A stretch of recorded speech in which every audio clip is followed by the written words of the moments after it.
Episode 1 of Miss Marvel is here, and we're going to be diving into it in full spoiler details. Make sure to leave your guys' thoughts and comments down below, because this is an interesting show to hear if you guys were excited for this. Do you like this character? As well as hit that like and subscribe button so we can keep talking more Miss Marvel over here on a weekly basis, because we'll be staying up till midnight just like I do with Obi-Wan to get these reviews out.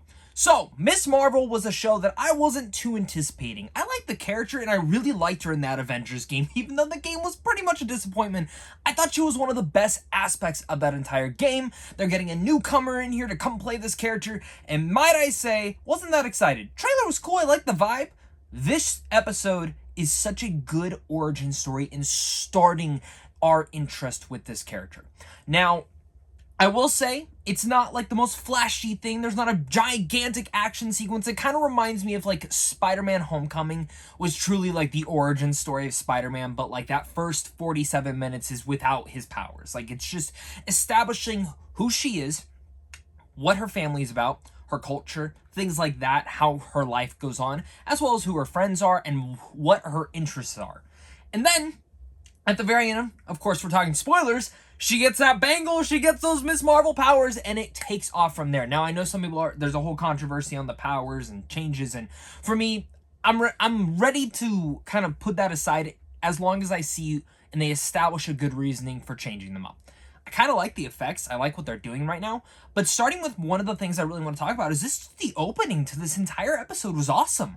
I loved the entire visual style and showing how obsessed she is with Avengers and superheroes, because in reality, in our world, our society is obsessed with Marvel and DC and superheroes and things like that. That is one of the biggest things right now in our society. Now, while these things are not real, they are real in her world. And if they were real in ours, this would be the exact same effect that so many people would have looking up to heroes like this. And of course, it was really cool to see, Captain Marvel. I didn't love the movie, but I do really like Brie Larson in that role, and I'm really excited to see what Nia DaCosta does with her next year in Marvels 2.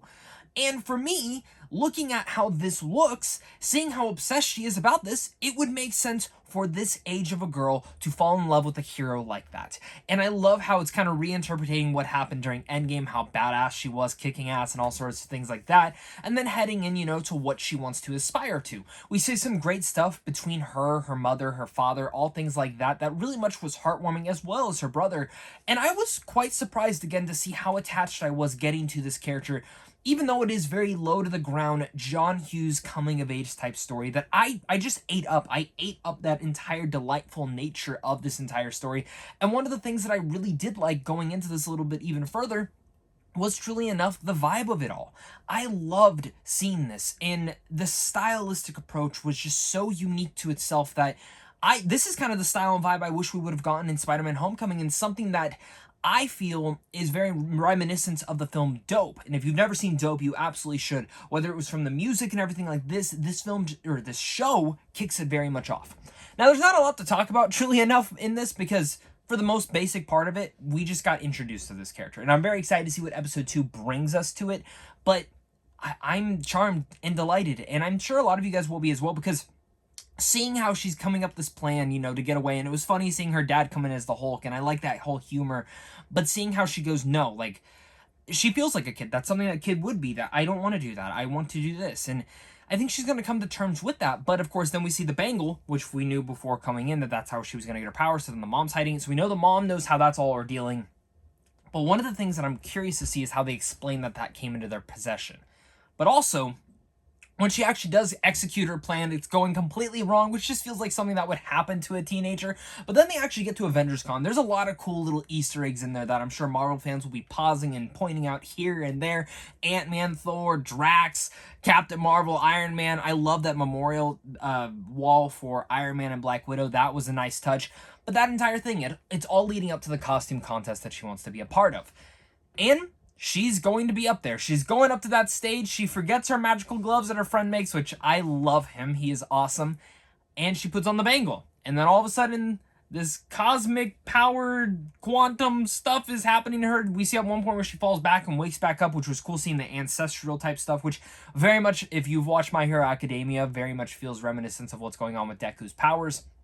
I digress, though. That was really cool. I'm sure that's going to tie into her family lineage and stuff like that. Maybe there has been other Miss Marvels in here, or quote-unquote, whatever it may be. But in that direct correlation, in that scene where everything's going wrong, she still becomes a hero. She doesn't like this girl. Everything's going a weary, but she goes out and tries to save her. And I think in her head, she goes, I just did what I want to do.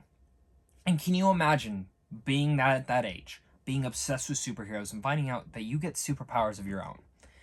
And even though her plan is completely executed wrong, and I really do love another touch is all the touches they do on the wall, whether it was the graffiti art or when they're texting and you see the lights, and especially when she gets home, it crosses out the 9:25 p.m. and it's actually 11:11 p.m.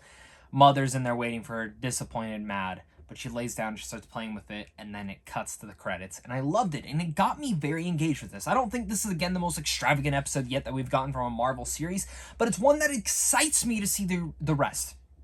And if the point of a pilot is to get you excited, this gets me excited.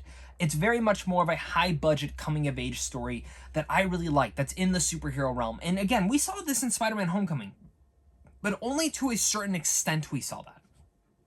This, it's going to be fleshed out to more, and we are truly going to get that coming-of-age story. And I'm going to be interested, because we already know she's going to show up in the Marvels, so how does that plan out? Plus, there is an end credit scene, so let's talk about that. I'm pretty sure that is the guy from Spider-Man No Way Home who was investigating Peter Parker at that point. So now he's going to be, if that is the same guy, maybe I'm getting them completely wrong. They both had a beard, all that sort of stuff, but now they're going to be taking her in. Where does this bring us to episode 2? I'm excited. I'm curious to hear your guys' thoughts again, so make sure to hit that like and subscribe button. Look out for my Obi-Wan review, which is probably also up right now. You can find that down below or up in the card above. But thank you so much again for watching this, and of course, until next time, stay classy.